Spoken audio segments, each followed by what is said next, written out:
You ask Tiger to solve. This deals with linear equations with one unknown. The final result is x equals 4. Let's solve it step by step.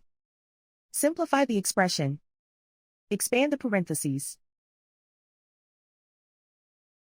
Group like terms. Simplify the arithmetic. Expand the parentheses. Simplify the arithmetic. Group like terms. Multiply the coefficients. Group all x terms on the left side of the equation. Add 3x to both sides. Group like terms. Simplify the arithmetic.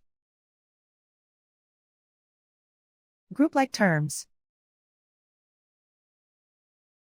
Simplify the arithmetic. Group all constants on the right side of the equation. Add 1 to both sides.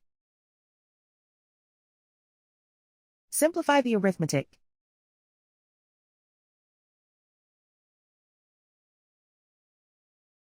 And so the final result is x equals 4.